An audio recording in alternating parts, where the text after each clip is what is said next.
Salut la Bleusaille!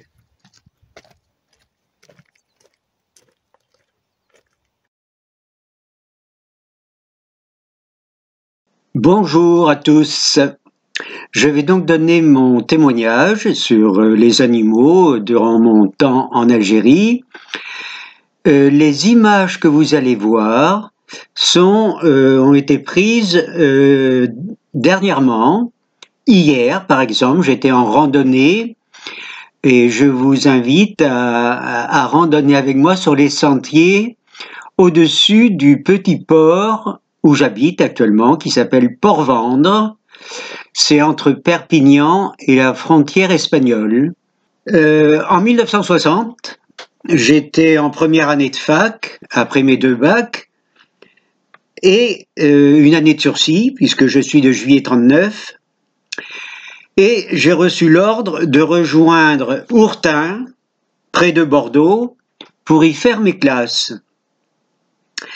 En bon breton, fils et petit-fils de marin, et pour prévoir mon service militaire, quand j'avais 16, 17, 18 ans, j'avais effectué quelques saisons à la pêche, de façon à pouvoir être inscrit maritime, et ce qui me permettait de demander de faire mon service dans la marine.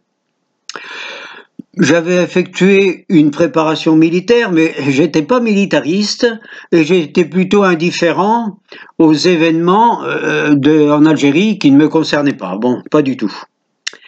Cette colonisation de l'Algérie ne me concernait pas, mais comme j'ai reçu l'ordre de rejoindre le train pour Bordeaux, puis le car de Bordeaux à Hourtin pour y faire mes classes, eh bien, je suis parti de chez moi, dans les Côtes-d'Armor, en Bretagne, du petit port de Binic. Je suis parti le 1er juillet 1961. Alors David Beau me demande, est-ce que je connaissais quelque chose de l'Algérie et de la guerre qui s'y passait à ce moment-là? Eh ben non, rien du tout. Je le répète, cette guerre ne me concernait pas. J'avais connu, bien sûr, bébé et enfant, celle de 39-45, puis celle d'Indochine, qui avait aussi marqué ma famille. Mon père était marin, militaire. Mais une guerre de plus en Algérie, une guerre de colonisation, ça ne m'intéressait pas du tout. Je situais vaguement géographiquement l'Afrique du Nord, mais je n'avais pas d'opinion et je n'avais fait aucune recherche de renseignements sur ce sujet militaro-politique qu'était cette guerre de colonisation en Algérie. Je ressentais juste de la tristesse pour les militaires tombés là-bas et dont les avis de décès nous parvenaient. Alors, je suis parti le 1er juillet 61 de Binic, dans les Côtes-d'Armor, pour Hourtin. Et à Hourtin, où j'ai passé 1 mois et demi de classe, eh bien, nous n'étions absolument pas préparés à partir en Algérie. C'était d'abord, nous apprenions d'abord à vivre sur les bateaux, à connaître les grades des officiers, à faire des nœuds, à ramer sur l'étang d'Hourtin, et puis à remplir un petit carnet de notes, de souvenirs, pour ne pas oublier ça quand nous serions à bord, mais on ne parlait pas d'Algérie.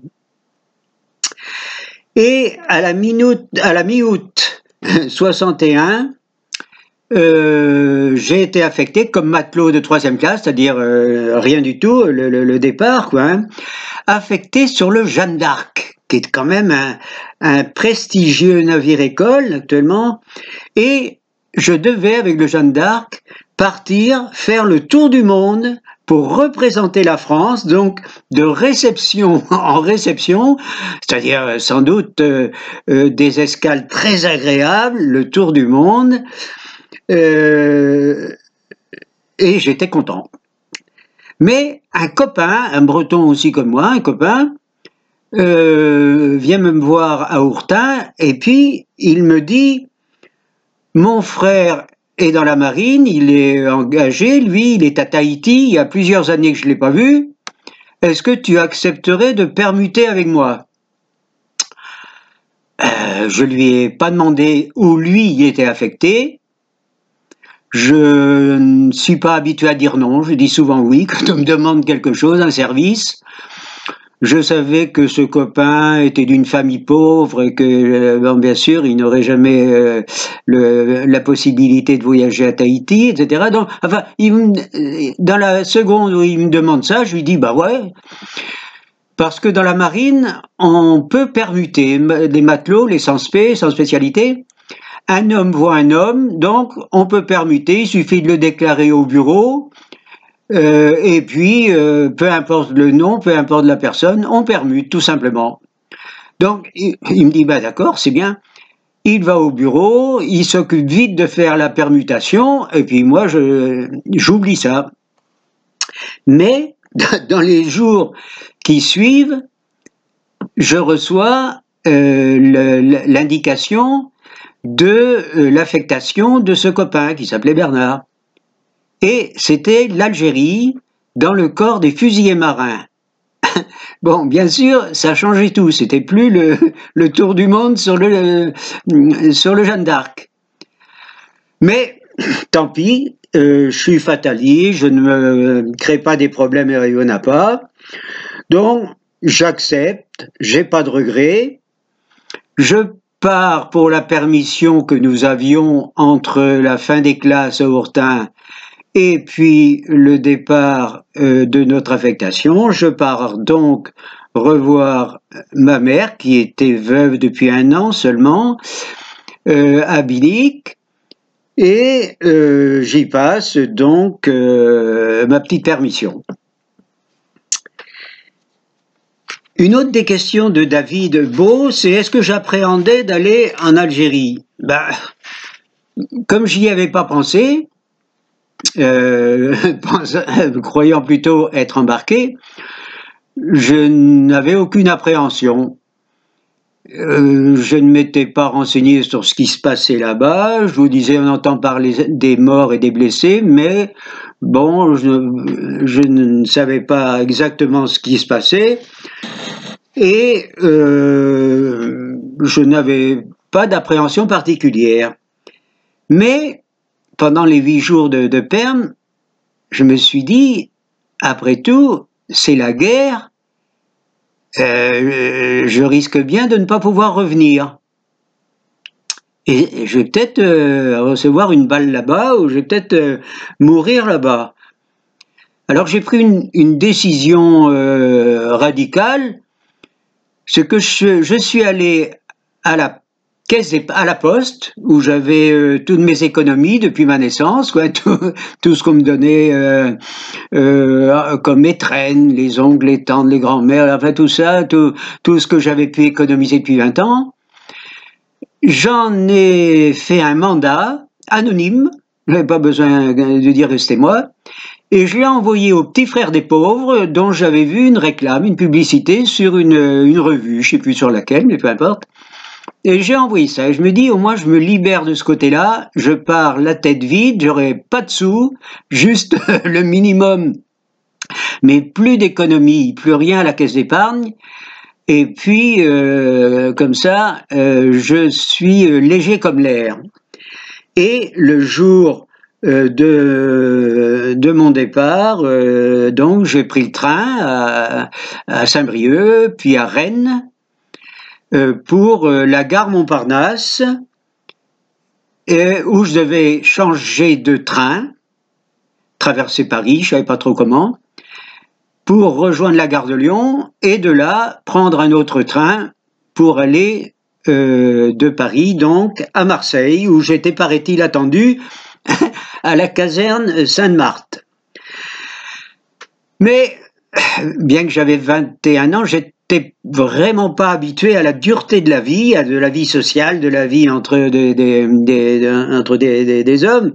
J'ai pas l'esprit tordu, que je me suis fait bien avoir lors de cette traversée de Paris entre la gare Montparnasse et la gare de Lyon.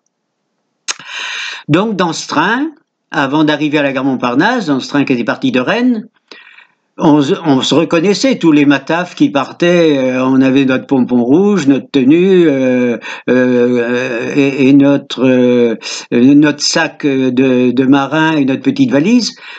Et il y a eu quelques conversations pour se dire comment on fait, il y a un métro, il y a quoi. Il y en a un qui a eu l'idée de dire ben non, on va prendre tous un taxi, on se partagera, et d'accord. Si bien qu'arrivé à la gare Montparnasse, on s'est tous entassés dans un taxi, hein, le gars était bienveillant, là on était 6 ou 7 entassés avec notre barda dans le taxi. Il nous a traversé Paris, et quand on est arrivé à la gare de Lyon, hop, tous les copains, enfin je les connaissais pas, on se connaissait pas, mais ils se sont tous barrés en vitesse en me laissant payer le taxi. Moi, il n'était pas question dans ma tête que je vole quelqu'un, que je vole le taxi, donc j'étais seul. Le gars, bien sympa, m'a dit, ben ce sont des salauds, hein, vos copains, hein. Je vois bien que vous êtes naïfs, mais honnêtes. Alors, je vais vous demander le minimum, ça ira comme ça, mais pour le principe, mais essayez de ne plus vous faire avoir par des gens comme ça. C'est pas normal. Donc, j'ai payé. Et puis, j'ai pris mon train à la gare de Lyon, donc, pour Marseille. J'avais découvert la loi du plus fort. Mais enfin, vous voyez, plus de 60 ans plus tard, je ne comprends toujours pas cette mentalité du plaisir à tromper les autres et à léser les autres. Je comprends pas ça. Bon, c'est pas grave. N'empêche que, dès mon arrivée à Marseille, j'ai été attaqué non pas par des gens indélicats, mais par des animaux de guerre autant aussi redoutables. Ça a été les punaises de lit. À la caserne Sainte-Marthe, donc, où j'ai passé 2-3 jours d'attente avant d'embarquer pour Mers-el-Kébir.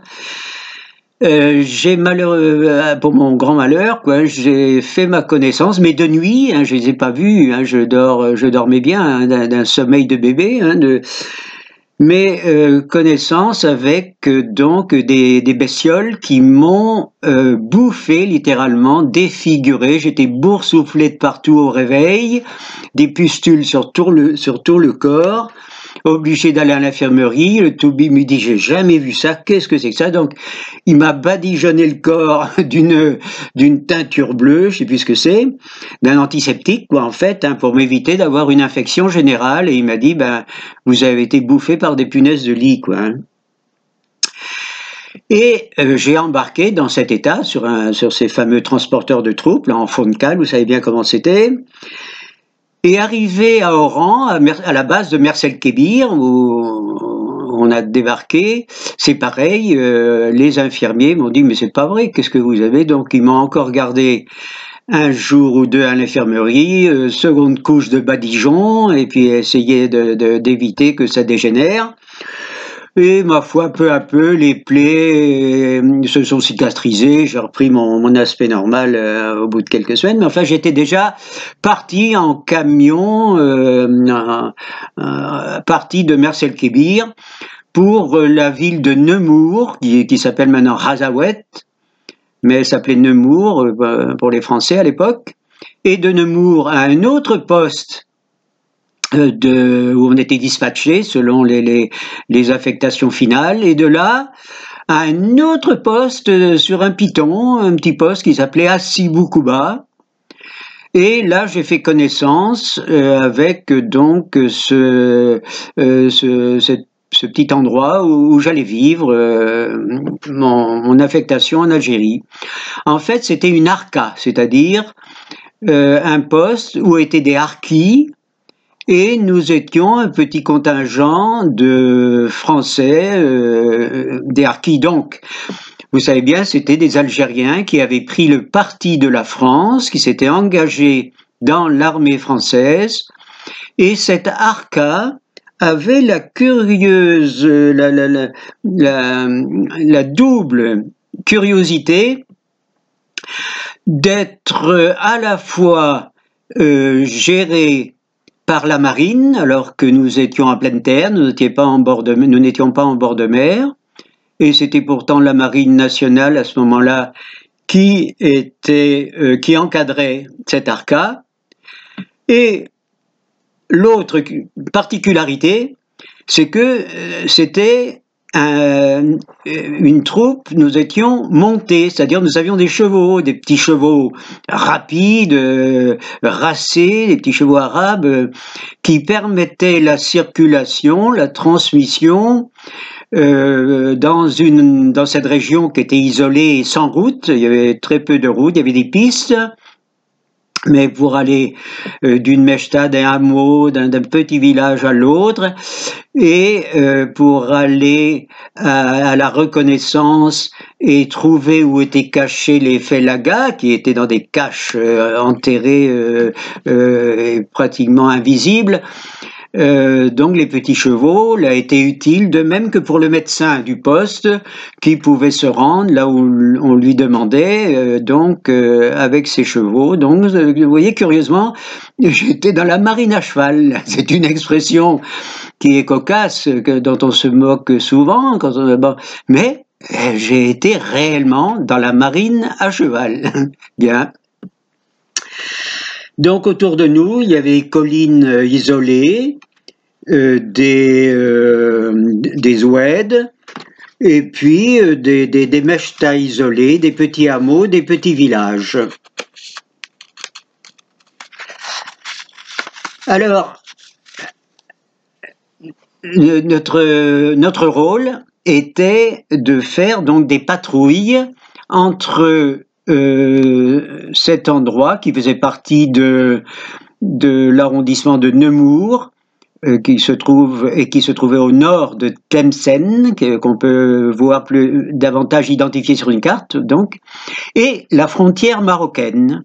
Et c'était un endroit, bien sûr, où beaucoup de felagas se cachaient, pouvaient passer au Maroc clandestinement, bien sûr, mais il y avait un barrage électrique, mais enfin bon, il y avait quand même une certaine porosité. Et notre mission était d'empêcher tous ces passages et d'éviter justement que des renforts viennent du Maroc pour rendre le travail de nos armées plus difficile. Alors, à cette époque aussi, donc 61, la politique de la France s'était un petit peu adoucie, plutôt qu'une guerre totale, c'était ce qu'on appelait la pacification, et des écoles étaient ouvertes un petit peu partout en Algérie, dans les petits hameaux et les villages, pour apporter aux enfants l'instruction, lire, écrire, compter, et puis montrer à la population une autre image des Français et de la France, un peu moins barbare que celle simplement de militaires sans conscience et ne sachant que tirer à vue. Et on m'a demandé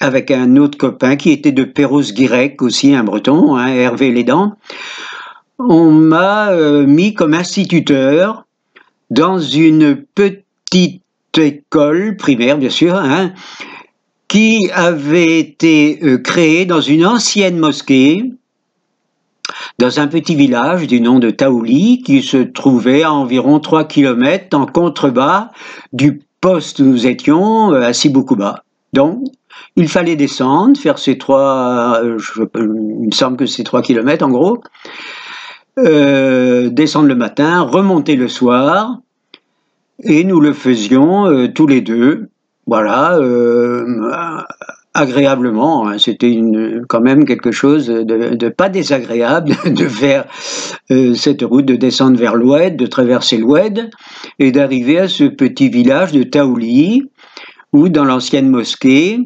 qui était à angle droit, c'était 2 salles à angle droit, nous faisions chacun notre classe à des petits élèves. Donc tout simplement apprendre à parler français, à apprendre les lettres de notre alphabet, les syllabes, apprendre à lire, à écrire, à compter, et puis tout ce qui pouvait intéresser nos petits élèves. Et avec eux, nous allions nous promener dans la nature environnante. Et je m'y attendais pas du tout que une dizaine d'années plus tard, une lettre est arrivée chez ma mère, donc à Binic, avec mon nom dessus et l'adresse, et je me souvenais pas du tout avoir laissé mon adresse à quiconque, à Taouli, à mes petits élèves. Mais c'est comme ça, la lettre est arrivée, et il n'y avait que quelques lignes que je vous lis. « Cher Kéré, je viens d'être reçu au bac, et c'est grâce à vous que cela a été possible. Votre élève reconnaissant, Abdullah Abbas, de Taouli. » Point, c'est tout. Oh! Donc, au moins un de mes petits élèves avait continué après, il a été reçu au bac et il était heureux comme tout de me l'apprendre.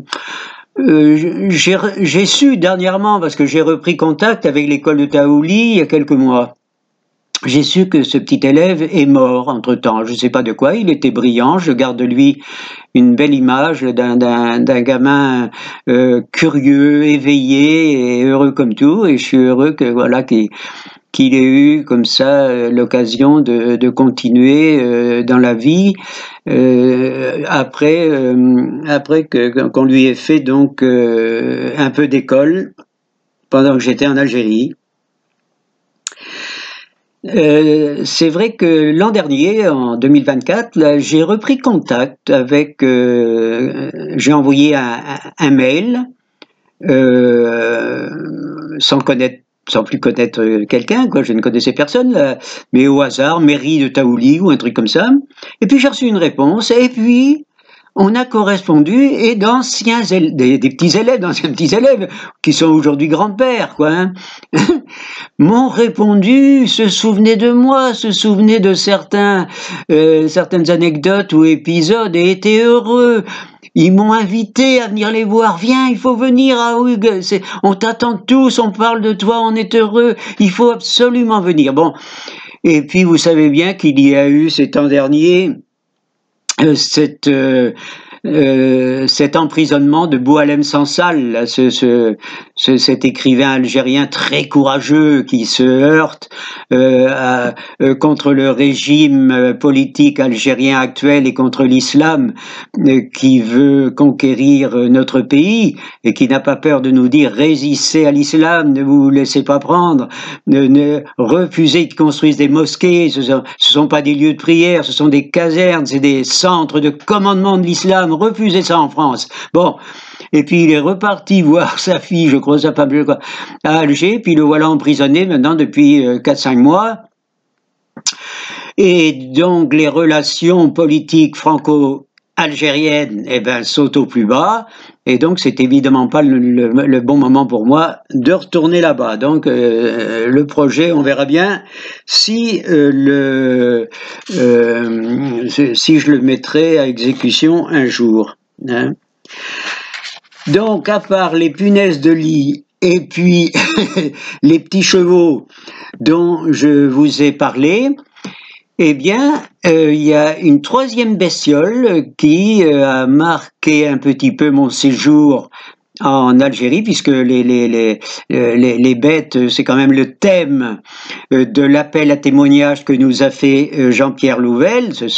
Quelles sont vos relations avec les animaux que vous avez eus pendant votre séjour en Algérie. Donc, après les punaises, les bestiaux, j'ai été un jour, je me baladais avec mes petits élèves là, le long de l'Oued, de Taouli, et eux, ils ont bien sûr l'œil beaucoup plus éveillé que moi dans leur environnement naturel, et puis surtout que j'en avais jamais vu, mais ils me montrent un caméléon. Ah, donc j'ai vu cette bestiole curieuse pour moi, première fois que je voyais ça. qui avait la couleur verte des feuilles sur lesquelles il était posé. Et mes petits élèves me disent immédiatement, il ne faut jamais regarder un caméléon en face, sinon les dents vont te tomber. Donc, oui, ça c'est un dicton local. Je ne sais pas quel était le but exact de la création de ce dicton. Je dois dire qu'ils ont eu raison dans un sens, mais enfin, avec quand même 40 ou 50 ans d'écart entre le moment où j'ai pris le caméléon que j'ai regardé en face et puis où il m'est arrivé la malédiction dont il parlait. Bon.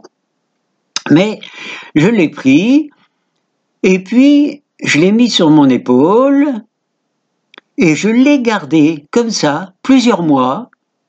Pratiquement tout le temps que j'ai été en Algérie, je l'ai gardé. Il menait sa vie toute la nuit dans la carrée là où nous étions, à Siboukoba. Il nous empêchait d'avoir des moustiques parce qu'avec sa longue langue gluante, c'est une sorte de fouet que les caméléons ont dans la bouche et ils balancent leur langue gluante qui va alpaguer tous les insectes et les moustiques qui passent à leur portée. Et puis, ben voilà, il me tenait compagnie, je me baladais avec lui, il était libre toutes les nuits, et puis quand je faisais l'école, et puis autrement, ben, il était sur mon épaule. J'avais une veste kaki, donc bon, il changeait pas trop souvent de couleur. Je n'ai pas trop fatigué de ce côté-là, quoi. À part le caméléon aussi, eh bien les enfants m'avaient offert un petit chien sans poil, un petit chien des sables, qui tenait plus du fennec que du chien. Il avait plus la race fennec que la race canine.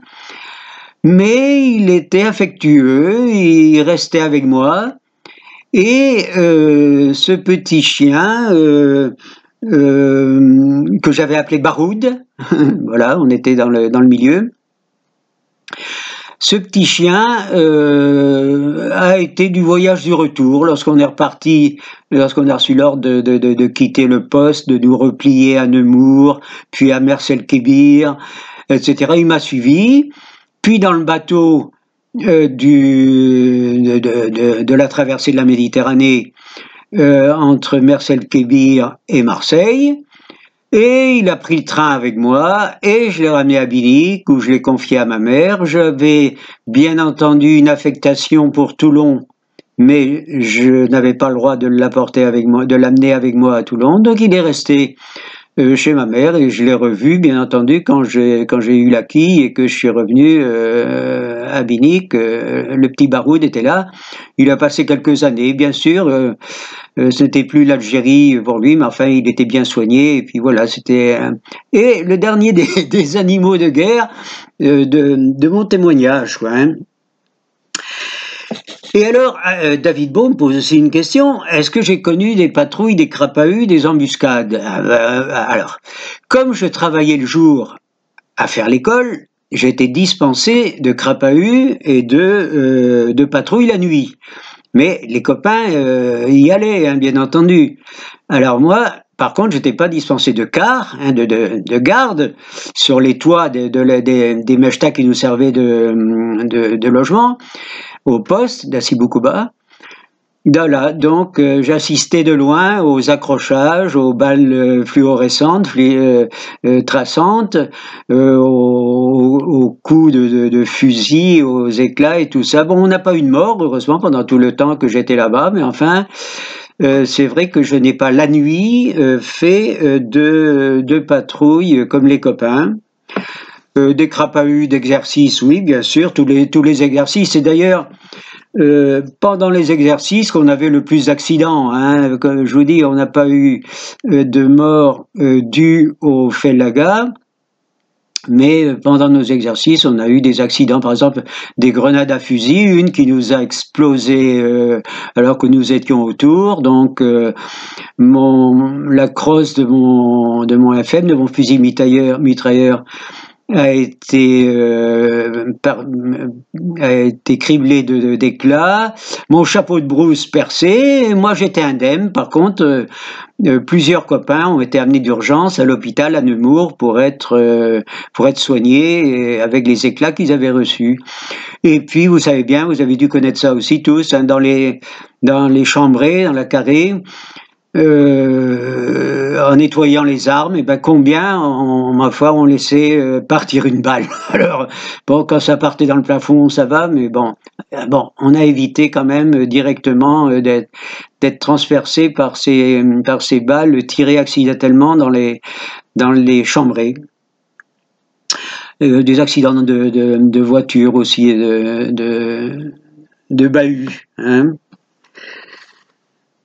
Alors, qu'est-ce que, comme anecdote qui me sont arrivées, eh bien, on avait l'ordre par le capitaine d'arbre du poste, capitaine d'arbre, on avait l'ordre, les deux instits, là, Hervé et moi, puis ceux qui ont succédé à Hervé, Cahussaki, il y a eu Yves Courcou, il y a eu, je me rappelle plus des noms, bon, et on avait l'ordre de partir armés, mais nous, instits, nous savions bien que c'était un danger, parce qu'il y avait de nombreux instits en Algérie qui se faisaient égorger pour pouvoir leur voler leurs armes, les PM ou les pistolets automatiques et les mitrailleuses, pour pouvoir les leur voler, et ça servait aux rebelles, aux félagas.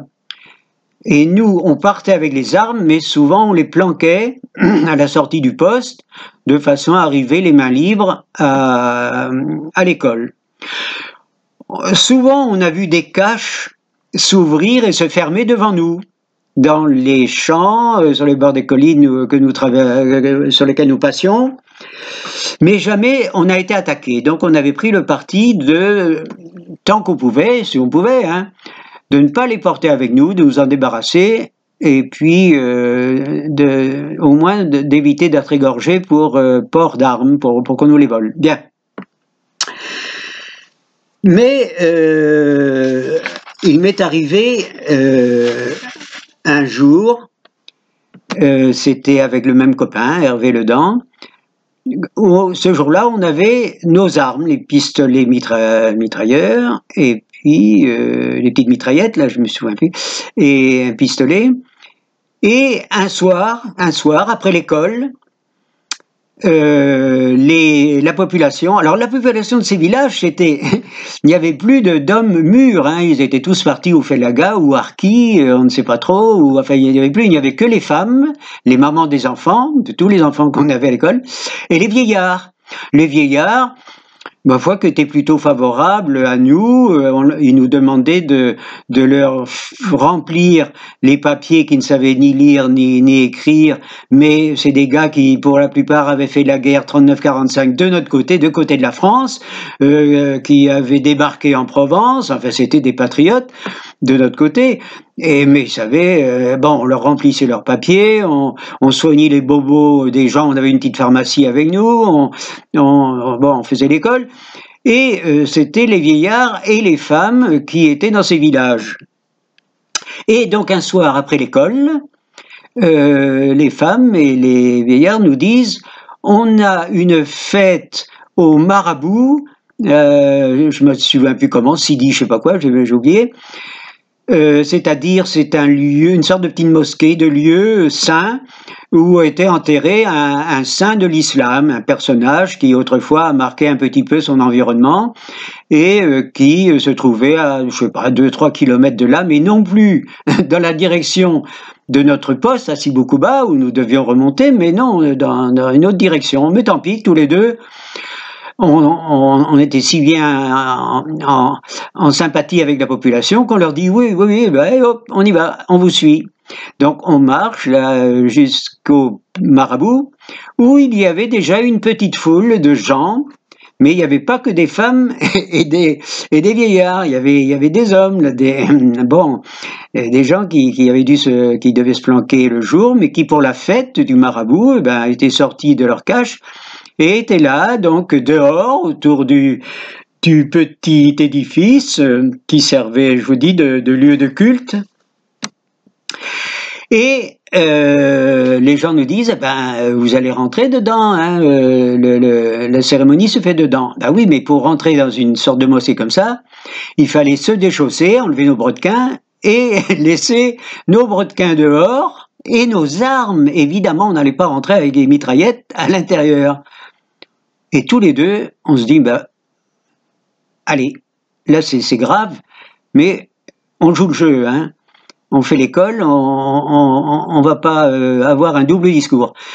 On défait nos brodequins, on se met pieds nus, on laisse nos mitraillettes dehors et on rentre dans le marabout, dans la petite mosquée, en se disant, là c'est chaud, hein, qu'est-ce qui va se passer à la sortie là.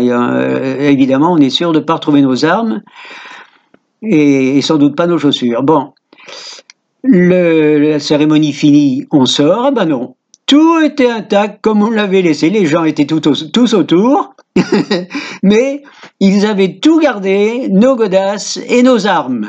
Incroyable, mais c'est comme ça.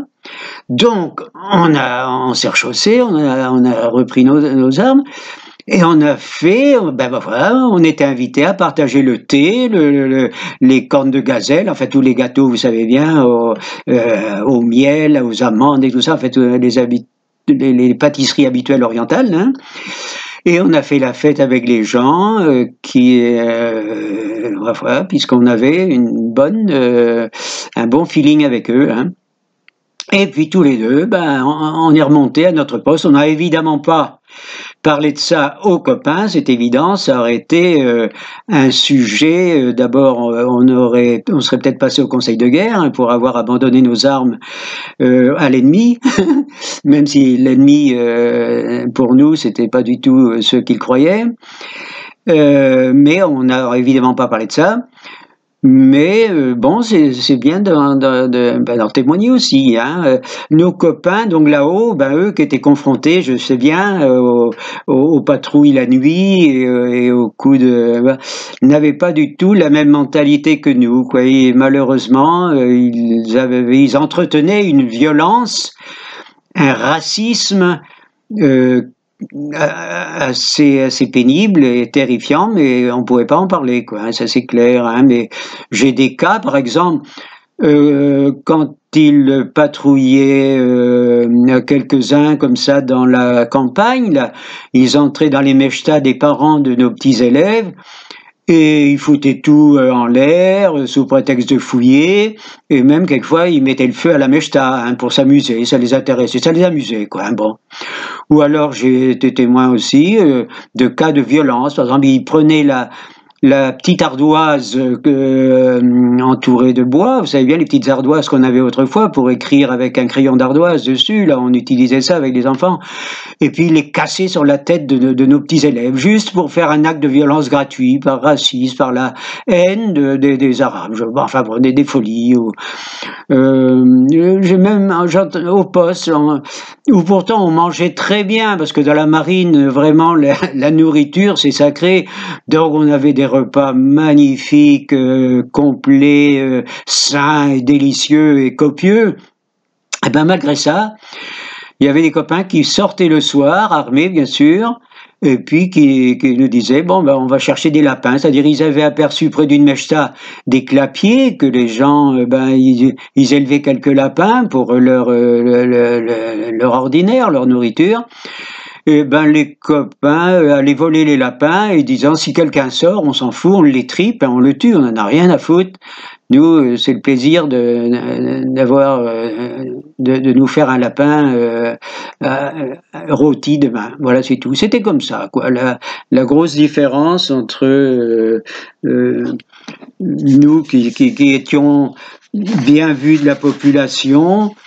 Et oui, je vais même vous dire, tellement été bien vu. Non seulement ce que je vous ai dit sur cette soirée au Marabout, là où les gens ne nous ont volé ni nos chaussures ni nos armes, mais un jour que je faisais l'école et j'étais seul, je crois que c'était parce que mon copain Hervé avait eu la quille et en attendant le nouveau, je crois que c'est Yves Courcou, je sais plus, en attendant le nouveau, ben, j'ai été plusieurs jours où j'allais seul faire l'école. Bon.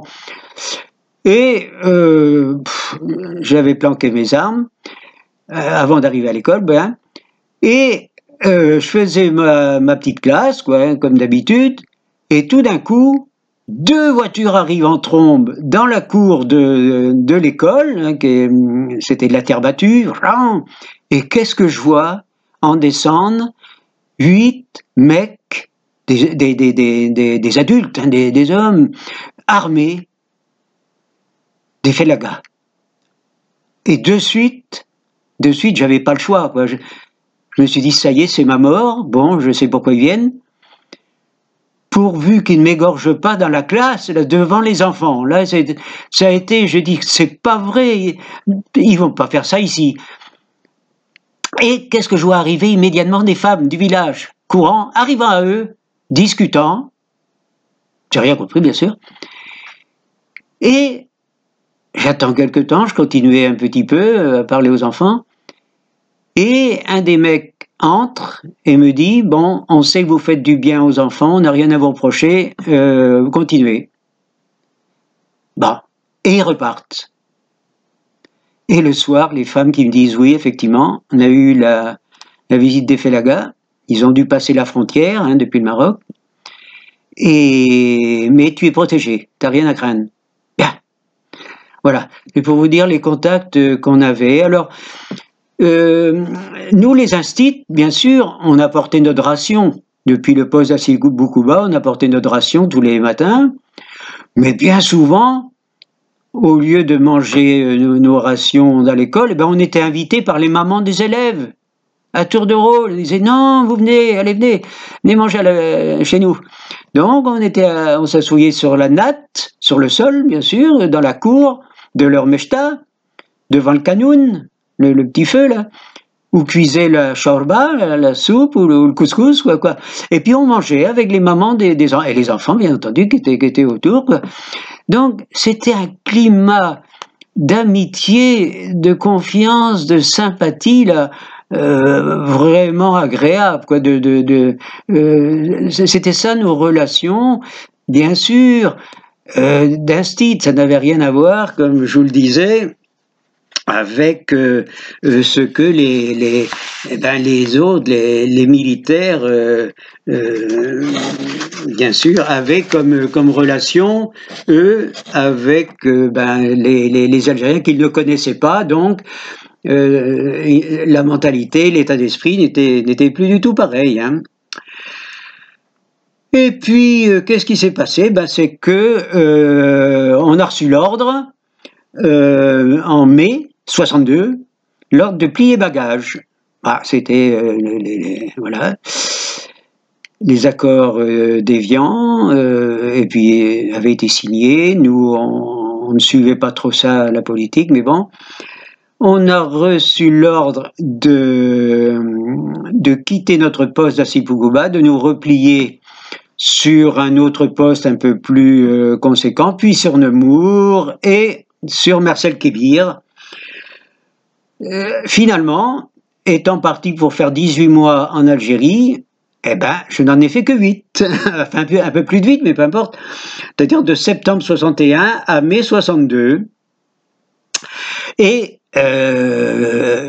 David Beau me demande, est-ce que j'ai eu une permission? Ben non, bien sûr, je n'ai pas suivi moi, donc j'ai pas eu de permission pendant que j'étais en Algérie, mais ça m'a pas paru long, quoi, hein, puisque j'étais occupé, je suis curieux de tempérament, donc je m'intéresse à plein de choses que je découvrais.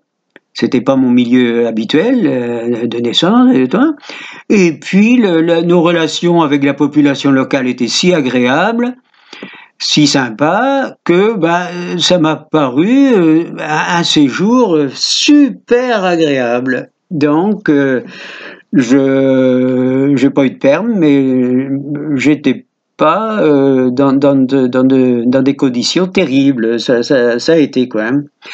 Alors, ma foi, j'ai refait la traversée avec mon petit chien, le train, comme je vous ai dit, à Munich, et puis la perme passée, et l'ordre de reprendre le train, cette fois direction Toulon. Bon, j'ai repris le train. Et à l'Arsenal, ou au dépôt, à Toulon, j'attendais qu'on me dise où j'étais affecté, sur quel bateau. Et curieusement, c'est aussi une chance, puisque moi je prends tout un petit peu en positif, hein, et ça l'a été finalement. Curieusement, on me dit, on est en juin, on a une colonie de vacances de militaires, d'enfants de militaires au-dessus de Nice. Ils nous ont demandé du personnel pour... ils ont tout, ils ont les moniteurs, ils ont tout, mais il faut du personnel pour la logistique. La cuisine, ils ont des cuisiniers, mais il faut pour la propreté, pour toute la logistique de cette ancienne caserne qui est transformée en colonie de vacances, qui n'est plus une caserne, elle est désaffectée. Donc, il faut du personnel, donc il y aura quelques troufions, on ne sait pas d'où, et puis quelques matelots. Donc, hop, Kéré, hop, tu montes là-bas, tu prends le train pour Nice, et tu prendras le car, et tu monteras dans cette colonie de vacances qui est dans le petit hameau de Peyrakava, qui fait partie de la commune de Lucéram. Ma foi, allons-y. Donc, je suis parti, bien sûr, habillé comme en marin, j'étais toujours matelot, hein, donc habillé de blanc, puisqu'on était en juin, donc pantalon blanc, tricot blanc, et puis la coiffe blanche sur le bâchi, et puis mon petit sac, et puis ciao. Parti pour Peyrakava, où je fais connaissance avec, c'était un capitaine de l'armée de terre, je sais plus quoi, qui dirigeait tout ce petit monde. On était 2-3 matelots. Et puis, je sais plus combien de troufions, et on a fait notre boulot pendant 2 mois, là, juillet et août, pendant qu'il y avait les enfants qui se reliaient au bout d'un mois, mais les mêmes moniteurs avec qui on sympathisait, c'était bien. Hein. Et j'ai passé ces 2 mois à faire mon petit travail, je sais plus de quoi, c'était pas tant, hein, de logistique pour la colonie de vacances. Et fin août, organisation de tout le monde pour repartir, puisque c'était terminé, donc tout le monde repart, la caserne devait fermer, et le capitaine me demande, plutôt il me dit, il y a un enfant, sa mère est seule, elle peut pas venir le chercher, tu vas l'accompagner en train, tu vas prendre le train à Nice, et tu vas l'accompagner jusqu'à Chambéry, et à la descente du train, sa mère va venir le chercher. Très bien. Donc il me signe un bon de transport, Nice-Chambéry, et puis il me donne un autre bon qu'il signe aussi, avec le tampon, clap, les tampons, tout ce qu'il fallait. Il me dit c'est pour ton retour. Bien. Mais il n'y avait pas d'autre explication. Et on se dit au revoir. Et une fois la caserne était terminée, tout le travail qu'on devait faire était fait, je prends le train avec le petit gamin pour aller de Peyrakava à Chambéry, que je connaissais pas, bien. À l'arrivée du train, je remets le petit bonhomme à sa mère, qui était enchantée de le revoir. Et puis je me dis, mais pourquoi je vais revenir de suite à Nice et Peyrakava, alors que je connais pas Chambéry. Donc je suis parti dans la ville, je me suis baladé, j'ai été voir la statue des 400 culs. Vous savez, ces 4 éléphants qui sont tournés dans les 4 directions différentes, donc ils n'ont pas de cul. Donc, les gens de Chambéry les appellent les 400 culs. J'ai vu la ville, l'environnement de haute montagne. J'étais enchanté.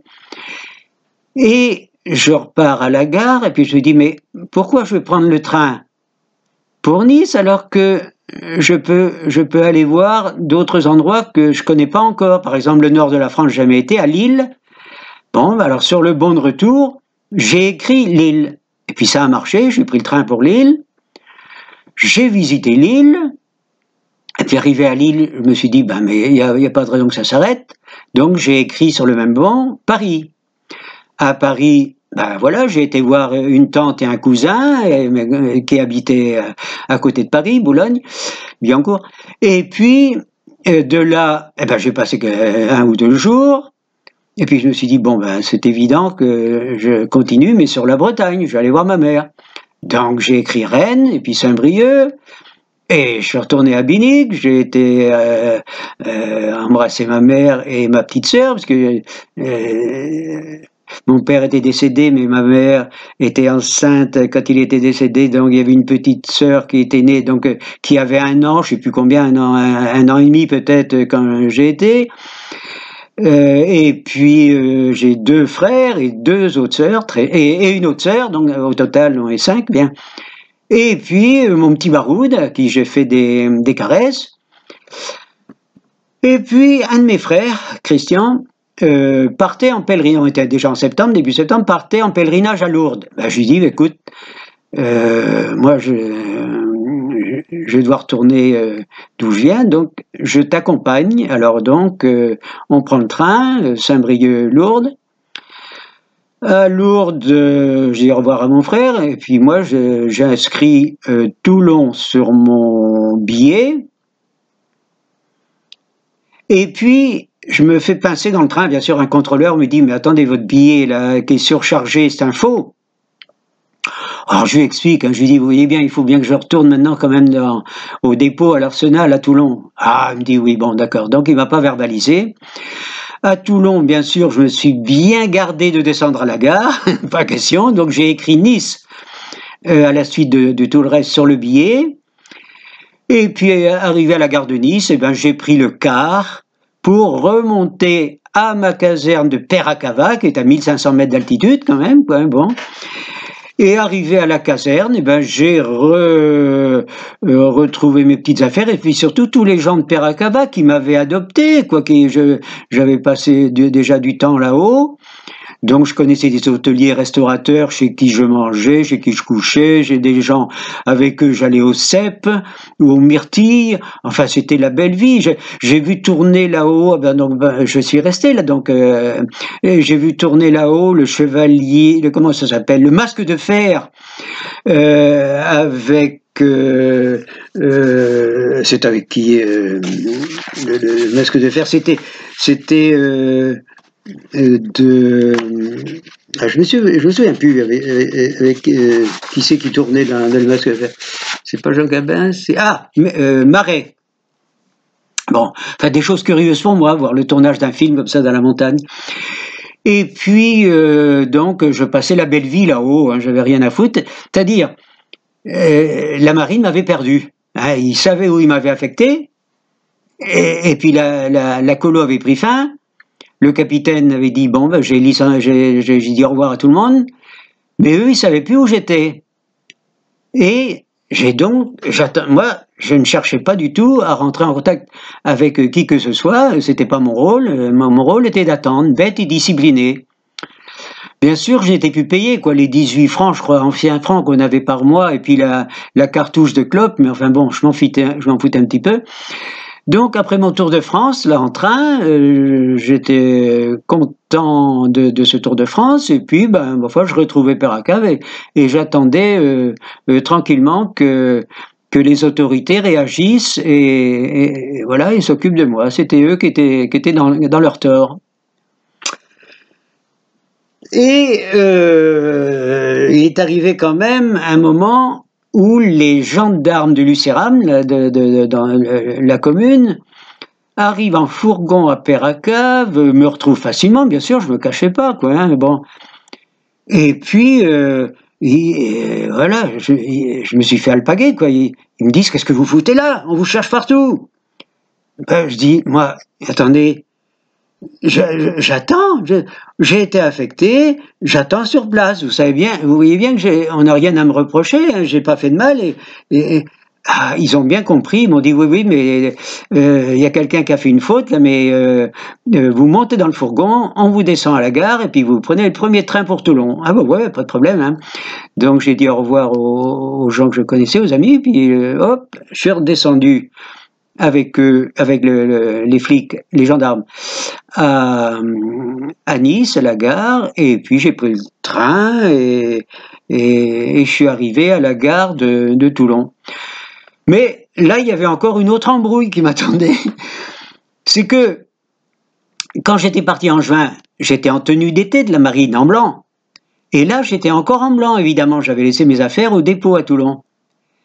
Or, en octobre, on était en octobre, la marine était habillée en drap, non plus en tenue d'été, mais en tenue d'hiver, en drap bleu marine, les pantalons, enfin tout, la vareuse, le bachy, tout. Alors, je voyais bien qu'on me regardait à la gare, et puis pendant mon trajet, mais arrivé au poste de garde avant le dépôt, avant l'arsenal, la police maritime s'est demandé quel était l'uluberlu qui arrivait. Donc il a encore fallu que je m'explique jusqu'à ce que ils acceptent de me laisser passer quand même, hein, bien. Et là, au bureau, on me dit, ça fait 1 mois et demi que vous êtes affecté sur un bateau, le Gustave Zédé, et ils ne savent pas où vous êtes, c'est eux qui ont lancé un avis de recherche. Voilà, il va falloir maintenant que vous montiez à bord. Hein. Il est là. D'habitude, il est en mer, il est souvent en mer, mais il est là. Donc, hop, vous allez vous présenter au capitaine, au commandant. Ok. Donc, je me suis rendu à la passerelle du Gustave Zédé. J'ai embarqué mes affaires. C'était un vieux bateau, hein, c'était une prise de guerre aux Allemands en 1945, c'était déjà un vieux bateau allemand et on le gardait depuis, et il servait de ravitailleur de sous-marins dans la Méditerranée, hein, pour nos sous-marins, et puis comme il avait des canons forts à l'époque, des gros canons, il servait d'entraînement pour tirer sur des cibles que tractaient des avions. Donc évidemment, c'est pas sur l'avion qu'il fallait tirer, mais sur la cible qui était au bout du filin que l'avion tractait. Donc, et sur ce vieux bateau, il n'y avait pas de banette, il y avait des hamacs encore, donc que l'on étendait, que l'on crochetait le soir, et puis que l'on dépliait le matin pour pouvoir prendre notre petit déjeuner dans la carrée qui servait de réfectoire et tout. Et puis les poulaines étaient bien sûr communes à l'ancienne, quoi, hein, communes et à l'étrave, à l'avant du bateau, là où ça bouge le plus. Donc c'était des curiosités, tout ça de ce vieux bateau, hein, mais sympa, bien.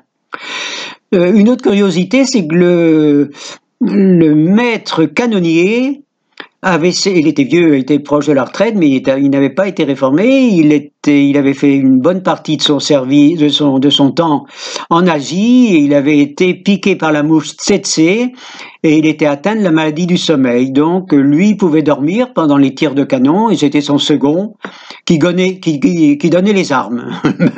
Ça réveillait pas le maître canonnier, hein. Et alors, avec ce bateau, on était tout le temps en mer. Hein, j'étais resté, j'étais peut-être passé 2e classe, mais enfin, j'avais aucune promotion, hein, vu ma façon d'être assez passif vis-à-vis de l'armée. Donc, il n'y avait aucune raison que je sois promu amiral. Et donc, j'étais resté, peut-être que 3e. Oui, je crois que je suis passé 2e classe. Bon, peu importe. Mais je donnais un coup de main aux radios. Qui avait un petit bureau là enfermé, on recevait les messages et donc je lui donnais un petit coup de main, mais enfin c'était très anecdotique, hein, j'avais pas grand chose à faire à bord, mais j'étais en mer, quoi, hein, on était tout le temps en mer de toute façon, hein, à faire des exercices et le capitaine, le commandant qui était un Alsacien, quoi, terminait son temps lui aussi et il faisait le plus de mer possible. Et puis est arrivé où je m'aperçois que d'après les papiers que j'avais, j'étais libérable le 6 février 63 à minuit. Donc à midi ce jour-là, on était loin en mer, on était en pleine mer. J'ai été voir le second. Puis je lui dis, regardez, moi ce soir à minuit, je suis civil à bord. Et puis vous êtes en infraction d'avoir un civil, non, sur un bateau militaire comme ça là. Il va falloir me ramener à Toulon, hein. Ah, bien. Alors, on a mis le cap sur la rade de Toulon, bon, qui est assez loin des quais quand même, enfin bon, on passe la rade, là j'ai sacrifié à la tradition, à la vieille tradition des matelots, des marins qui prennent la quille ce jour-là, c'est qu'il faut jeter une pièce de 100 sous, 5 francs, la jeter à la mer, donc j'ai fait ça bien sûr, et puis passer la rade, le Gustave Zédé s'est mis à l'ancre, et a mis un canot avec une brigade, un canot à la mer avec une brigade. Il était déjà le soir, la nuit était déjà tombée, avec une brigade, et puis l'ordre de m'amener à quai. Et c'était terminé pour moi, donc ciao, j'étais très content. Hein. J'avais encore le droit, bien sans dire, de dormir au dépôt, donc j'ai été dormir au dépôt.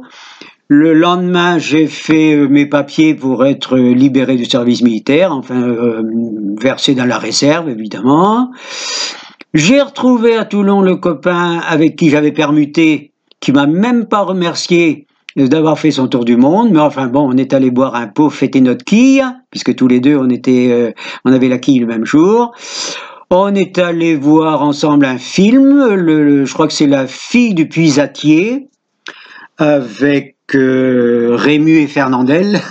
C'est un film de Marcel Pagnol, La fille du puisatier. Bon. Mais enfin, on avait la quille. Donc. Et puis le lendemain, j'ai pris le train en civil et la voie du retour, donc pour traverser la France de Toulon jusqu'à Rennes et Saint-Brieuc et retrouver Binic, ma mère et mes frères et sœurs et le petit Baroud. Voilà. Donc, une autre question de David Beau, c'est comment j'ai vécu mon après-Algérie. Ah, c'est vrai que j'ai vu pas mal de copains ou de connaissances, de relations, ou entendu des faits, hein, que beaucoup de jeunes d'appelés en Algérie sont revenus avec des séquelles psychologiques, névrotiques. J'en ai connu un qui ne pouvait plus dormir.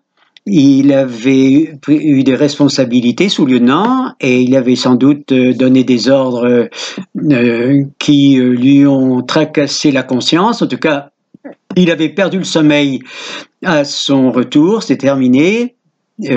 On le voyait d'ailleurs, un visage creusé, pâle, complètement défait.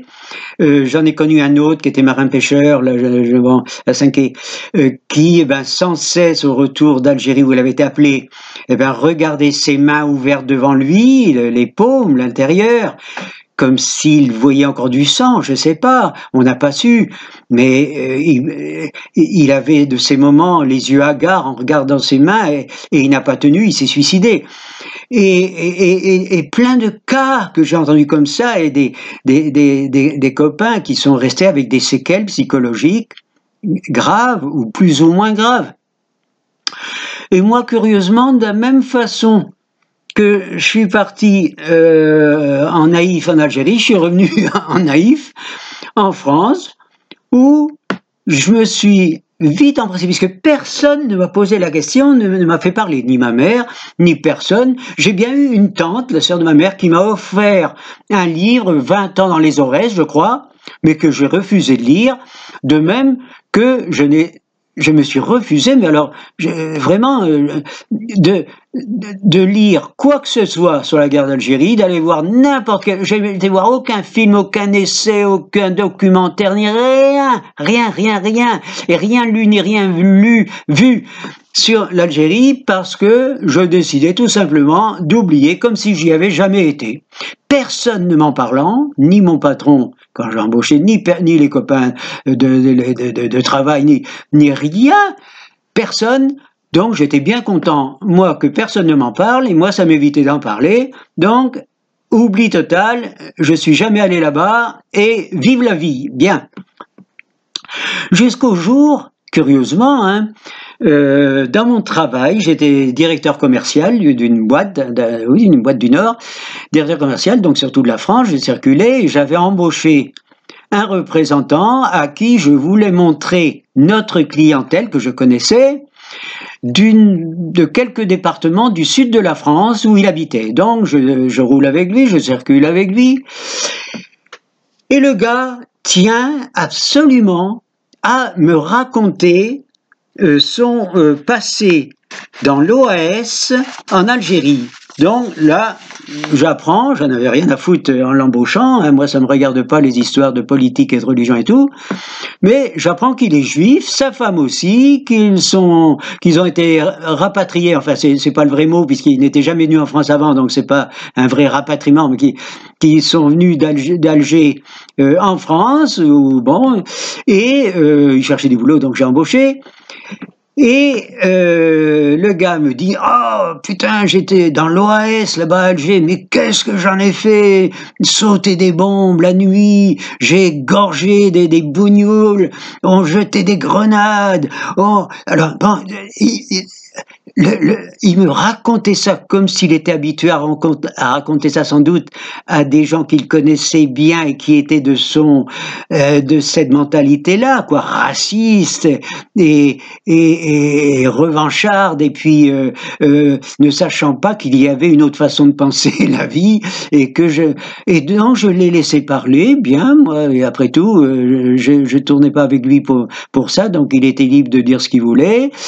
Et une fois quand il a eu fini, ben c'est tout, on est passé à autre chose. Je lui ai pas dit que moi, j'avais été en Algérie, en 61 aussi, que j'avais été appelé, et que c'est pas tout à fait l'expérience que j'en avais de l'Algérie, et que j'étais absolument pas en raccord avec lui sur son racisme et sa façon de parler des gens, des Algériens. Bien. Mais peu importe, donc c'est pratiquement le seul cas où on m'a parlé d'Algérie et où moi, j'ai refusé de dire que j'y étais, je l'ai pas dit, ouais, je suis resté dans le silence, et j'ai jamais eu l'occasion de parler de l'Algérie à qui que ce soit. Donc, le cache, le rideau occultant que j'ai mis sur mon passage en Algérie, mes 8 mois, a été pour moi finalement assez simple, si bien que je crois, j'en sais rien, que j'ai pas des tics que je ne connais pas, mais enfin, je ne crois pas avoir gardé des séquelles, ni avoir développé une maladie névrotique ou psychique de mon passage en Algérie, hein, je ne crois pas. Bon.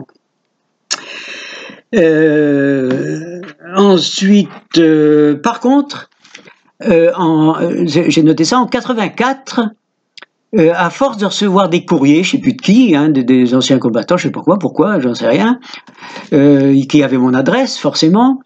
Donc, ils m'envoyaient des courriers, il fallait que je demande ma carte d'ancien combattant, et moi, non, ça ne m'intéressait pas, c'était non. Et puis, à force de recevoir ces courriers, je me laisse aller tenter, je me dis, ils m'enverront plus ces courriers, donc je fais la demande et je reçois ma carte de combattant. Bien, je mets une photo dessus, la plus laide que j'avais, et puis ciao, terminé, j'oublie, je retourne la page, pour moi, c'était terminé, l'Algérie, je connaissais pas la FNACA, et puis c'était terminé.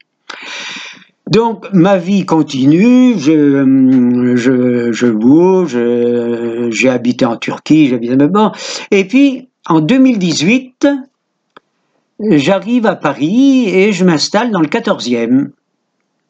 Bien. Et en passant devant la mairie du 14e, au rez-de-chaussée, sur une petite porte à l'arrière du bâtiment de la mairie, je vois FNACA, les anciens d'Algérie, je sais pas quoi, ouvert tous les jours. Bon, j'y passe une fois, 2 fois, 3 fois, puis je me dis, mais comment... Donc voilà des gars qui sans doute ont le même âge que moi, et qui se réunissent tous les jours, mais de quoi ils peuvent parler? Qu'est-ce qu'ils ressassent sans cesse de leur Algérie, de leur service militaire en Algérie? Qu'est-ce que c'est que ça? C'est bizarre quand même, hein? Et un jour, je rentre et c'est le gars qui se présente, il est le président de la petite section locale de la FNACA, c'est Rémi Lecause, et on discute, bon, il est sympa, hein?